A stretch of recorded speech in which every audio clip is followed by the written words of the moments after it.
Hello, nice to meet you all. My name is Tae Yongho, and I used to be the Deputy Ambassador of North Korea in London until the summer of 2016. I defected to South Korea together with my family. And after my defection to South Korea, my family successfully settled in Seoul. And after 4 years of my life in South Korea, now I am the parliamentarian of South Korean Parliament. It is really a miracle, to be a politician in South Korea. And I was elected in a local constituency in April of 2020. This is the first local representation in South Korean history after 7 decades of country's division. And today I'm going to lecture the role of international community and Korean reunification. And especially I would like to center on the freedom of religion. Why freedom of religion is so important in bringing a freedom of North Korea. I think it is one of very important issues we have to solve. In order to know about the basic concepts of North Korea, it is very important to understand the religion policy of North Korea. Before we further go in about North Korean politics, I want to tell you the difference between the word of extermination and persecution in the field of religious policy. Apart from the rest of the former European communist states, North Korea exterminated the freedom of religion. Then what's the difference between extermination and persecution? Let's take examples. For instance, in former Soviet Union or former European Union country, the former East European countries, the practice of religion was limited and persecuted by the regime, but it was not exterminated, because now if you walk the streets of Berlin or Warsaw or even in Moscow, you can see the structures of the churches and cathedrals. But if anyone travels to North Korea, you can't find those old churches which used to be in Pyongyang 70 years ago. So I want you to know that other communist states persecute Christianity, but North Korea exterminated. Why North Korea exterminated Christianity? There are many reasons, but the main reason of extermination of the freedom of religion in North Korea is related to current North Korean political structure. The current North Korean political structure is hereditary, not socialism. Some people may think that North Korea is a socialist country, but that is not true. The basic idea of socialism has two important elements. The first one is socialization of means of production. So in former socialist countries, there is no freedom of private ownership of factories or restaurants or even the small the corner shops. But there was no any hereditary of political structures. But in current North Korea, even though the means of productions are socialized, but the political power has been handed over inside one family, from Kim Il-sung to Kim Jong-il and now to Kim Jong-un. So if you recall back, the other communist states like former Soviet Union or East European countries, or even in China or Vietnam, you can easily find that no communist dictators in the world ever handed over his power to his sons or inside his family. North Korea is the first country in the world where one family, Kim family, inherited the political power from grandfather to the son and from son to grandchildren. 3 generations. And in order to carry out this hereditary political structure under the name of socialism and communism, Kim family, Kim Il-sung, decided to copy some of the important elements from Christianity. So the legal structure of North Korea is different from the normal states, and also it is even different from former communist states. For instance, in South Korea, Constitution is the most important law.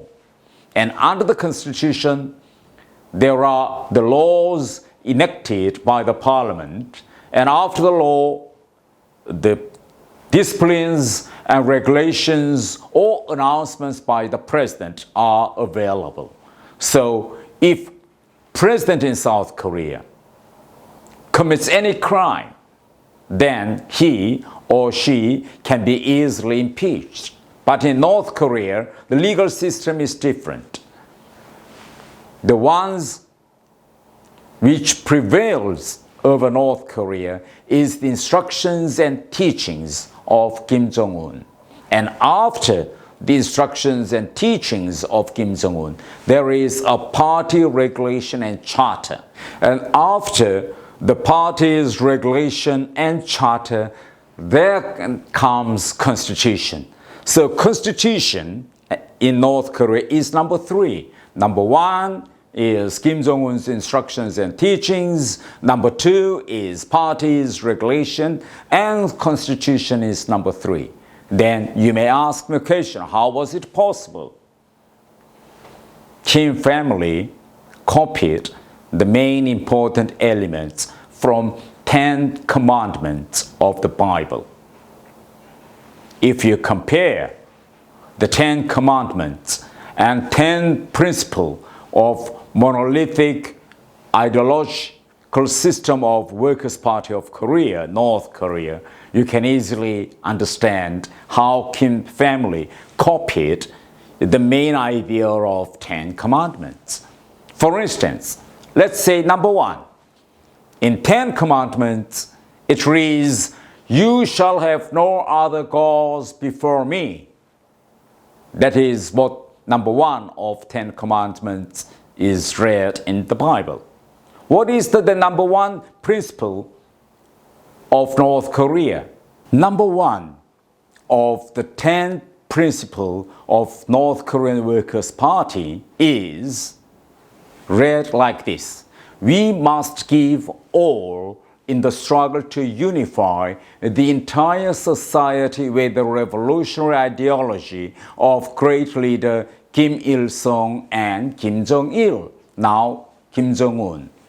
So that means that the people living in North Korea should have only Kim Jong-un as their only God.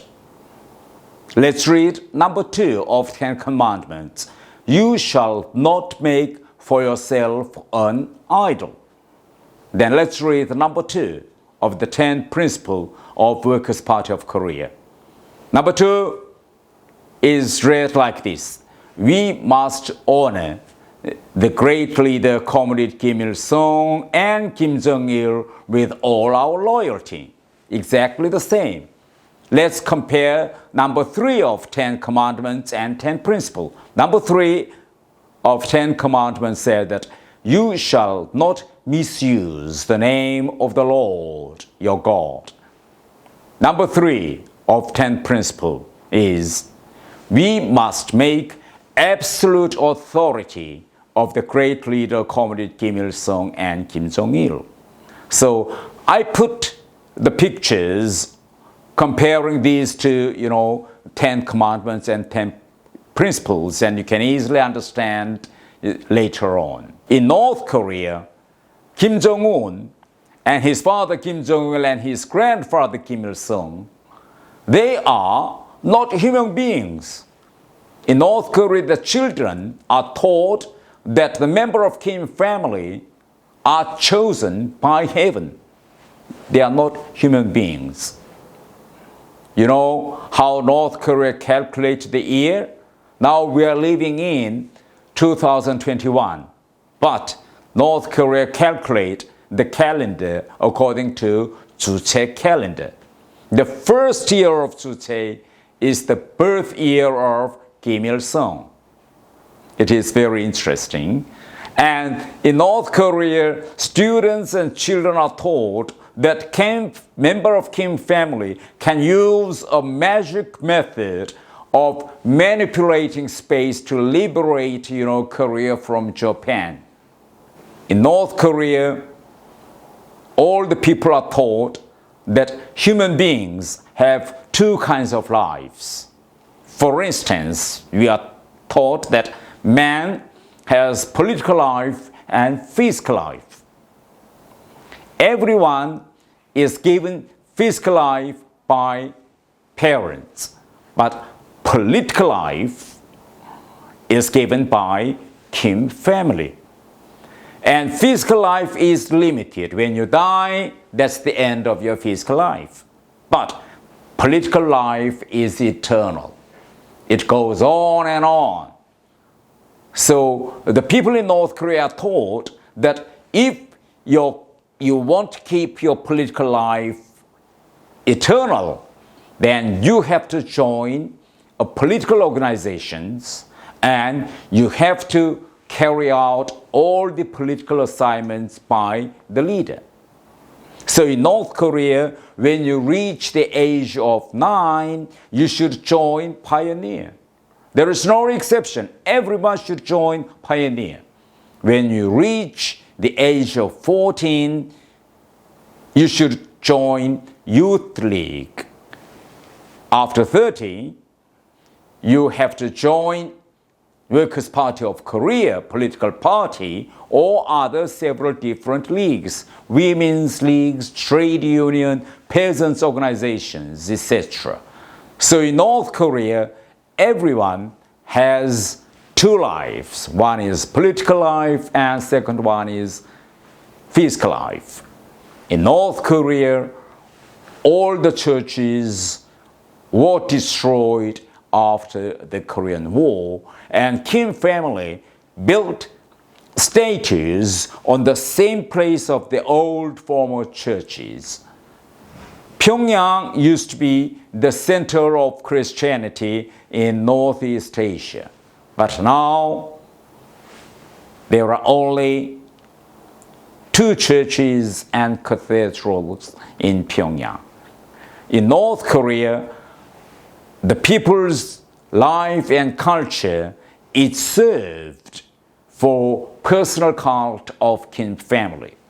For instance, if you want to get married, if you want a wedding ceremony, North Korea still keeps traditional wedding ceremony. In the wedding ceremony, you should visit the statue of Kim Il-sung and Kim Jong-il to pay respect, to report them about your news of marriage. So now the personal cult of Kim family now is becoming not only a kind of, the political campaign, but it is becoming the important culture of North Korean people. North Korea is a country with class system. The whole population of North Korea is divided into 3 classes. The ruling class is called core class. Majority of North Korean people are belonging to wavering class. around 60 to 70% of the population belonging to wavering class. 20% of the population are called hostile class. So the whole North Korean population are divided into this core, wavering, and hostile. And core class are the ruling class. In North Korea, it is very important which class you are born into. Because first, the place to live would be decided by which class you are in. Majority of the core class are living in Pyongyang. Secondly, education is given according to the class system. So if you want to be a lawyer or prosecutor or army general, only the people from core class can get that jobs and can get that educations to make you a lawyer, prosecutor, or army generals. Healthcare, let's say. In North Korea, Pyongyang has the most important and advanced medical care systems. The people who are living outside of Pyongyang are very difficult to visit the hospital in Pyongyang. Number 4, the opportunity for jobs are also decided according to the class. So North Korea is the only country in 20th century where still a class system are prevailing. Then next part is gospel possible in North Korea in the future? Some of you may have visited North Korea or in the future may have opportunity to visit North Korea. Then here comes a question. When you are in North Korea, the people in North Korea or your guide may ask you whether you are Christian or not. If you are say you are Christian, then they can take you to one of the churches in Pyongyang. There are 2 churches in Pyongyang. One is called Bongsu and the other one is Chilgol. And there is one cathedral in Pyongyang which is called Changchun. Then you may come into question that Mr. Tae tell you there is no churches, but how was it possible? There are 2 churches in Pyongyang. Then I tell you how these 2 churches were born. Until 1988, there were no churches in Pyongyang. But in 1988, South Korea decided to host World Olympics. And in order to cope with World Olympics, North Korea did everything possible to carry out a campaign against this South Korea's Summer Olympics. They bombed airplane, but they failed. So North Korea decided to host the International Students and Youth Festival in 1989. More than 70,000 world youths and students decided to visit North Korea. Then it is a problem because majority of the participants of that youth and students festival in 1989 in North Korea were Christians. So when they come to North Korea, they wanted to visit the churches in North Korea, but there were no churches at that time. So Kim Il-sung thought that at least 1 or 2 churches must be built in a very short span of time. So that is how the first church in North Korea was born. Here you can see the video file of the present North Korea. Here comes the file.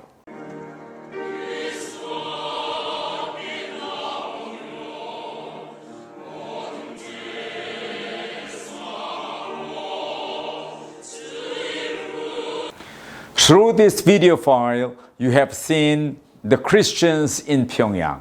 Do you believe that they are real or not? Do you think that the priest in Bongsu is real or not? There are a lot of arguments on it. Some people say that they are the true believers of Christianity, while the others say no, they are just for show. Actually, nobody knows, because when Bongsu Church first opened, the Workers' Party of North Korea mobilized the true communists for that church, because the people there were there just for show to foreigners, as if there is a freedom of religion in North Korea. So the people there didn't believe Christians at all. They were just there for show. But in order to practice the show, they had to listen the Bible read by the party priest. They had to sing church songs. So every day they practice again and again and again. But the more they listened the Bibles read by the party priest, the more they sing church songs, some of them started to believe the Christianity and loved to sing church songs step by step. Kim Il-sung himself was a Christian. He was born in Christian family. So Kim Il-sung at that time was really curious that the people in Bongsu Church started to believe Christianity or they don't.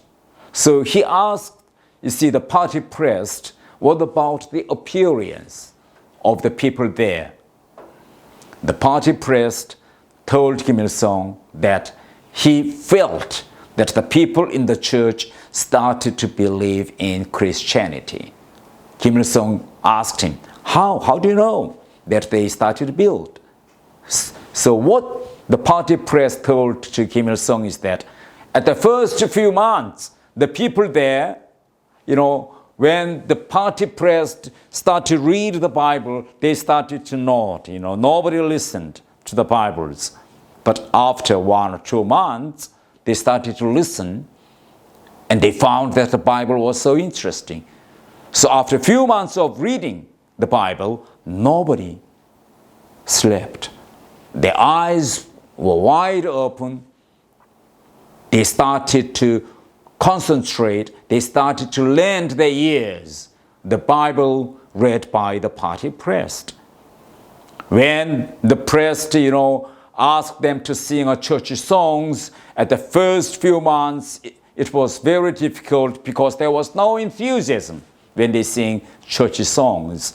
But after several months, the real feeling of church songs started to come out from their heart because the party priest can sense it. So the priest told Kim Il-sung exactly what he felt. And Kim Il-sung said, that is true. Because Kim Il-sung himself was a Christian until the age of 14. He understands the Christianity. He read the Bible. His mother and his grandfather-in-law, his uncle-in-law, they were all, the church priest. So Kim Il-sung knew very well that if you continue to listen to the Bible, if you continue to sing a song, naturally, step by step, you would become a Christian. So Kim Il-sung understands this. So that's why, okay, no more churches. 2 churches are enough. So from 1989 until now, North Korea has only 2 churches and 1 cathedral. After 30 years later, no more churches, only 1 cathedral and 1, the church. Now you see 2 photos of the churches here. They are the same Bongsu church. The first photo you see was the original Bongsu church, which was built in 1989. The second one is also a Bronx church, but it was rebuilt in 2008.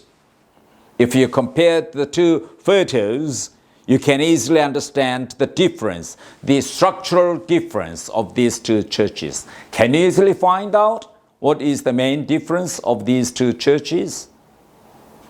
You can see that there were two columns beside the cross.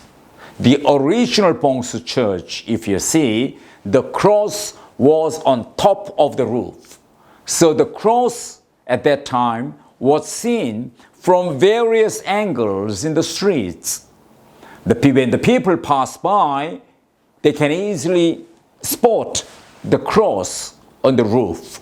So the rumors started to, spread in Pyongyang. Even one cross can deliver a lot of message to the people.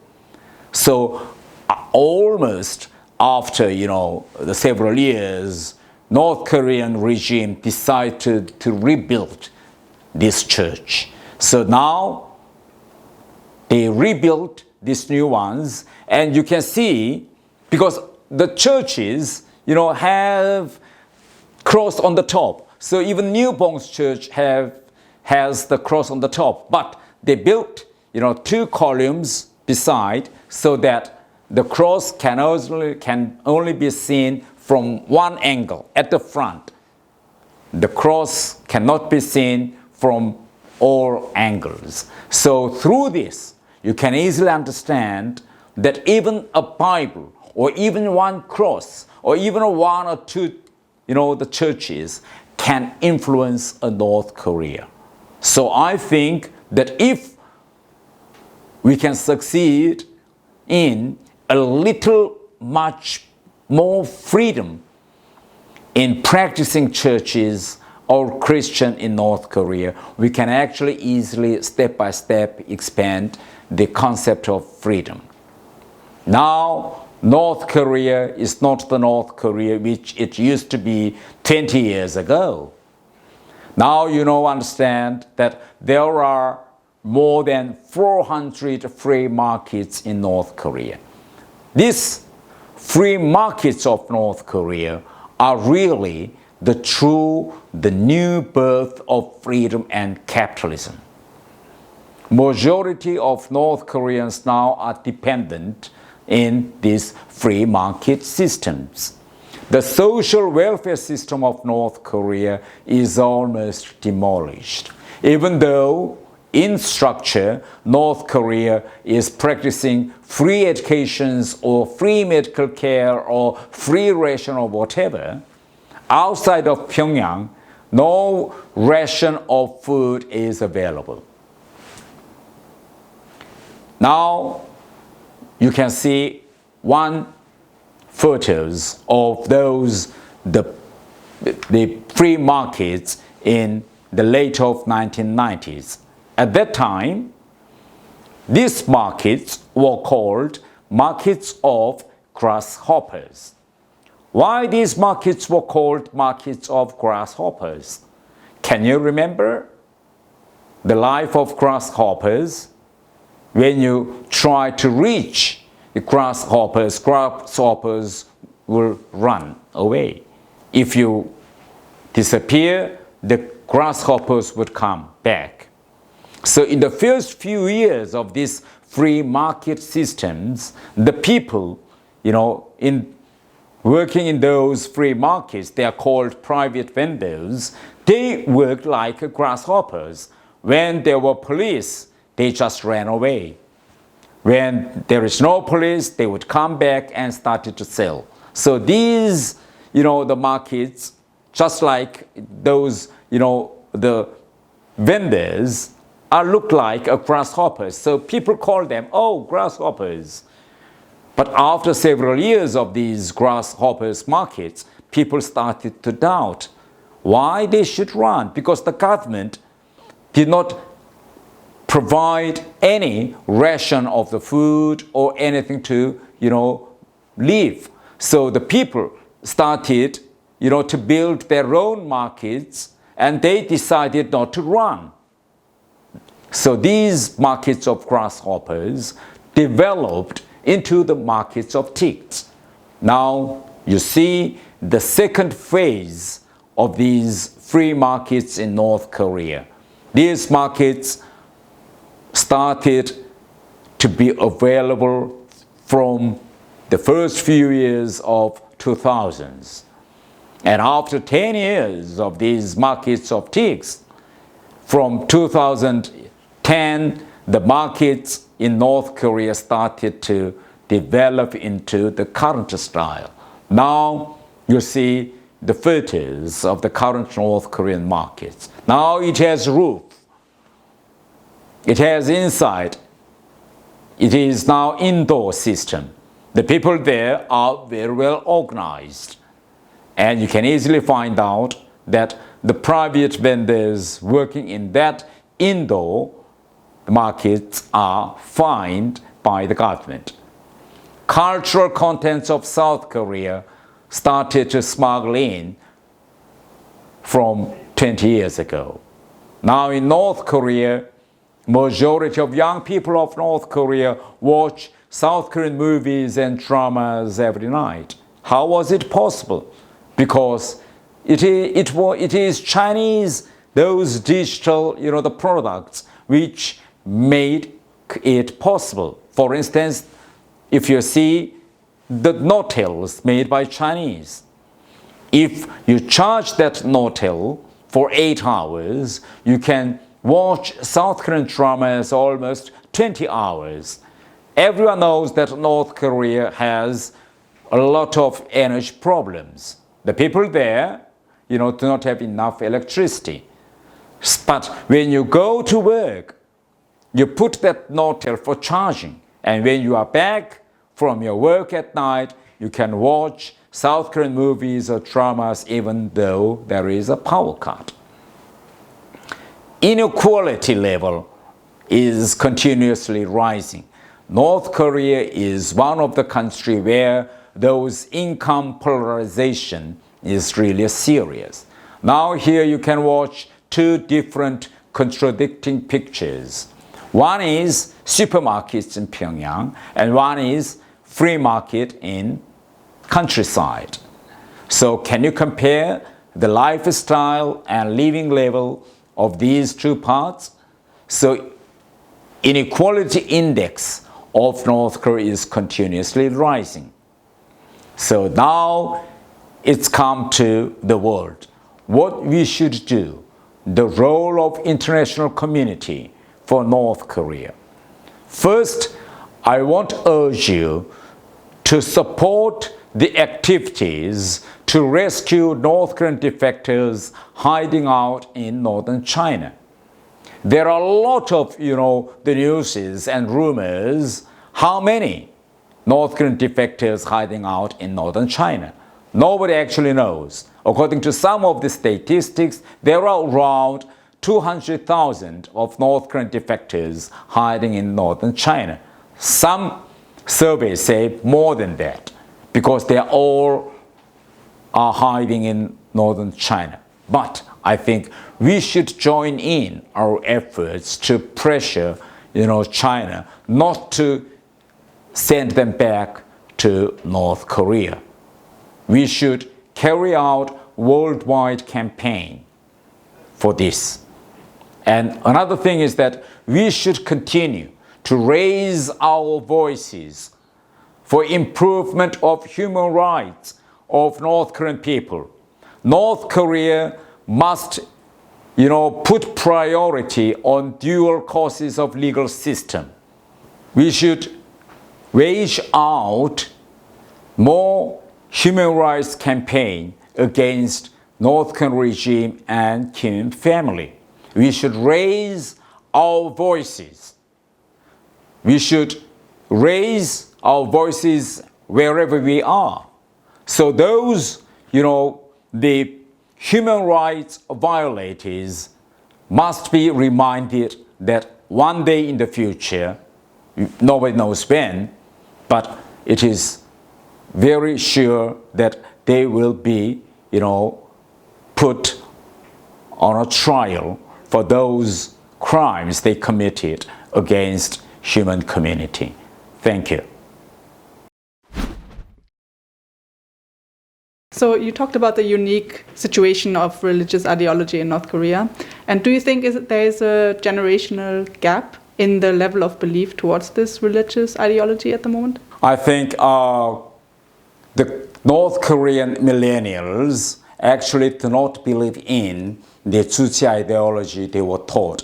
They were grown-ups in quite different situations. For instance, my son's generations, they were taught in history class or revolutionary subject class, they were taught that Americans are sworn an enemy of North Korea. But in lesson 2, when in computer class, they were taught of Microsoft, IBM, and Bill Gates. So actually, they were grown-ups in two different contradicting education systems.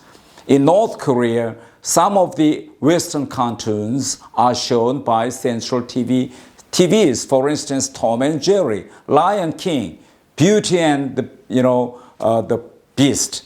These films are cartoons are very famous in North Korea. So those millennials, the generation, they are quite different from their fathers or grandfathers' generations. They are not interested in ideology. So I'm sure that after 10 or 20 years later, when these millennials are in power, when they are, becoming the leading the role of North Korea, I'm absolutely sure that they are the ones who can make a change of North Korea.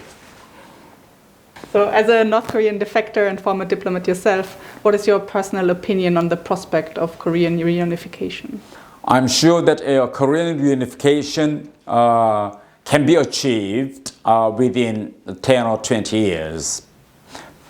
Now, the people in ruling class in the leadership are North Korea. They are very difficult to be changed because they are the ones who have scratches of Korean War. They are the ones who are the victims of Korean War. So they have a kind of, a bad memory about South Korea or America. But young generations, millennials, they never experienced about this. And they are very changeable. For instance, the young generation of North Korea were grown up by watching South Korean TVs, TV dramas, and the movie films. Now the language of North Korean millennials are different from the language I use. For instance, in my generation, we were taught to use, the communist callings like Comrade Lee or Comrade Kim or whatever. But young millennials in North Korea, they are not using these, the callings of comradeship. They are just, follow the South Korean dramas and movies, their texts, their greetings, the languages are becoming, similar to South Koreans. In North Korean free markets, from time to time, you can easily buy South Korean smuggled products. So I think the changes are taking place. How long and when, I think it can be decided by a biological change. Thank you for sharing your insights. I would like to focus more on to Korean unification questions. So what is necessary to ensure peaceful Korean unification? I think the most important is the dissemination of information inside North Korea. North Korean people are just like the people living in the tunnel. So they should see what's going on outside of the tunnel of North Korea. But we can't physically take them all out from that tunnel. So the most important thing is that we should inflow the informations of the outside so that even though they are inside the tunnel of North Korea, when they understand what's going on outside of the tunnel, when they know that there is another world outside of North Korea, I think they can make a change. So dissemination of information is the most important thing. Thank you. So the last question is, what do you think is the role of the international community for Korean unification? I think the international community should raise your voices about the human rights violations inside North Korea. Now, not only the UN, but also, those civil organizations should join your hands and voices so that you can, ask your government so that to raise their voices against North Korea's human rights crimes. I think that is the most important thing. Thank you very much. It was very useful and informative lecture. Thank you very much. Thank you.